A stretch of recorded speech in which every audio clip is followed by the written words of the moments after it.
In this short video, I would like to take under consideration the well-known invention that we all use almost every day. This phenomenon has taken over the world as we know it. Our interests and hobbies, our daily schedules, the money we dispose, the clothes we wear, or even our quite private life is exposed to the influence it makes. Does it sound familiar?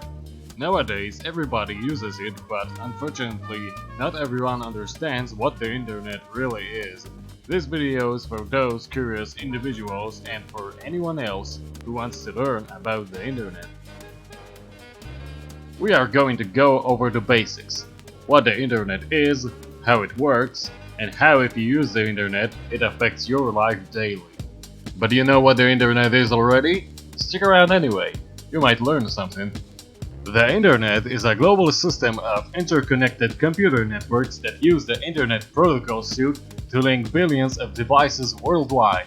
It's a network of networks that consists of millions of private, public, academic, business and government networks of local to global scope, linked together by a broad array of electronic, wireless and optical networking technologies. Even though the internet is still a young technology, it's hard to imagine life without it now. Every year, engineers create more devices to integrate with the internet. This network of networks crisscrosses the globe and even extends into space. But anyways, how does it work? To understand the internet, it helps to look at it as a system with two main components. The first one of it is hardware. That includes every little part of your computer, especially the LAN card, which matters the most. Of course, there is more because one PC is not enough to do the job. It all began in the mid-60s when computer scientists developed a network card which was capable to establish a connection between two or more workstations. After some time, the computer network industry reached the point of no return. In 1965, two remote computer networks have been connected with a network link. For the cool kids, also known as data connection, Thomas G. Roberts and Thomas Merrill created the first wide area network, the most important step in the process of building the modern internet. To build a wide area network, you need more than two networks. The more computers it involves, the more equipment it requires. The story begins with an electric impulse generated by your network card containing some information. Going through the wire, it goes to a box that we call a network switch.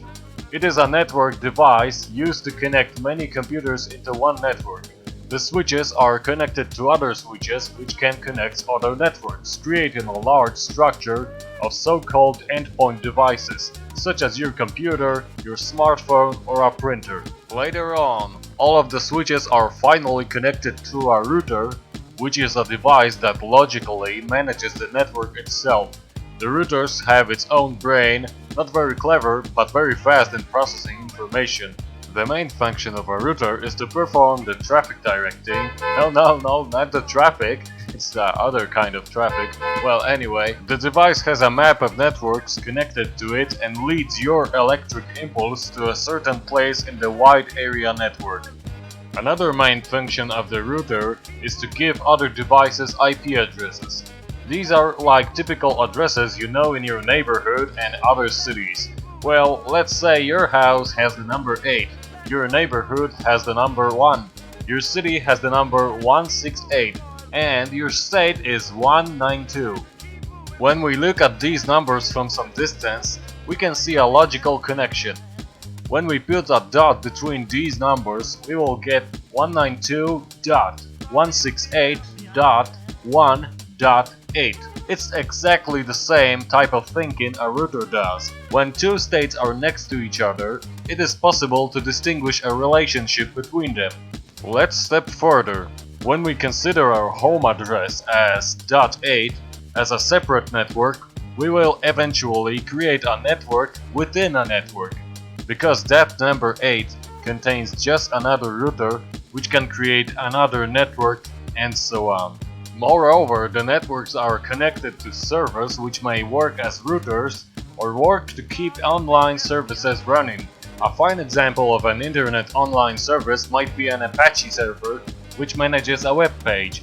Another example might be a cell phone service server which manages the text messages you send with your mobile phone.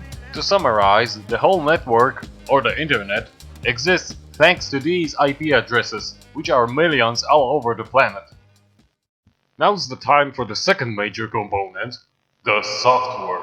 The most important part of it is DNS. DNS stands for Domain Name System, and it's used to translate the website domain names into IP addresses. But how does the domain name system work? In a web browser, let's say you enter the URL www.presentations.com. When you type www.presentation.com in your address bar, you will actually be looking for www.presentations.com.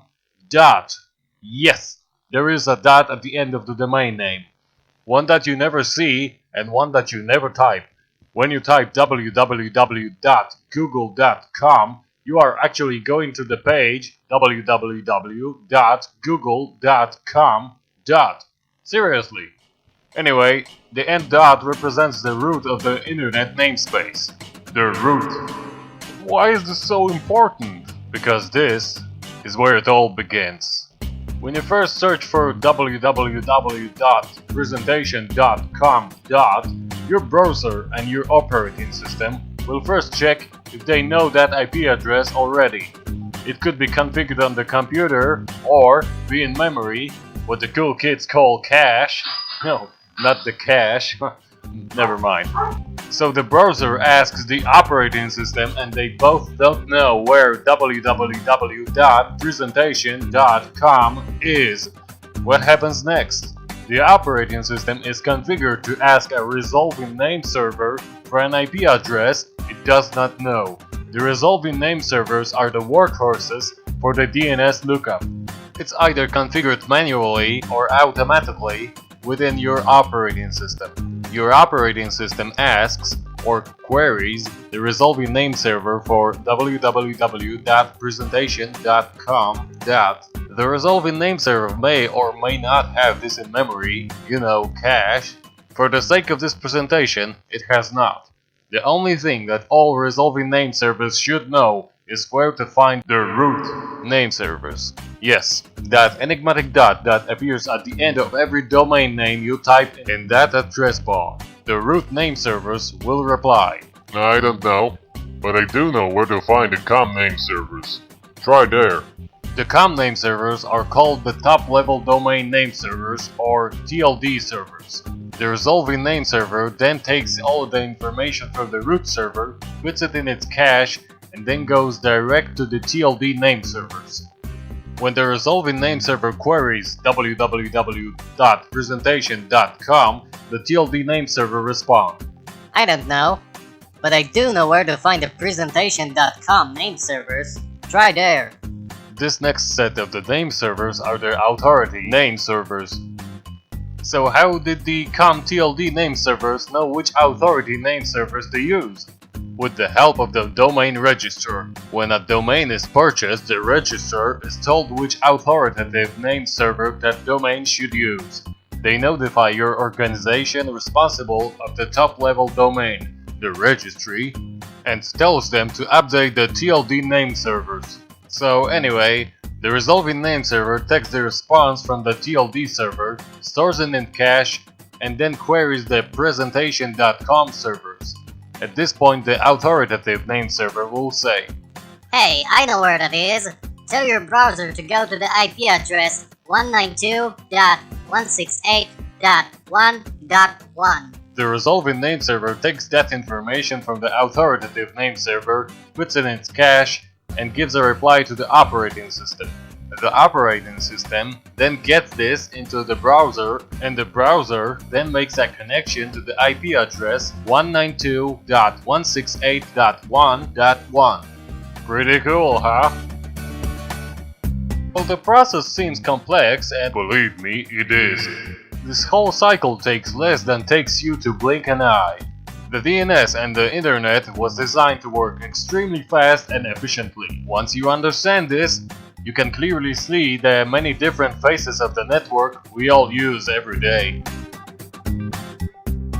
Well, anyway, thanks for watching.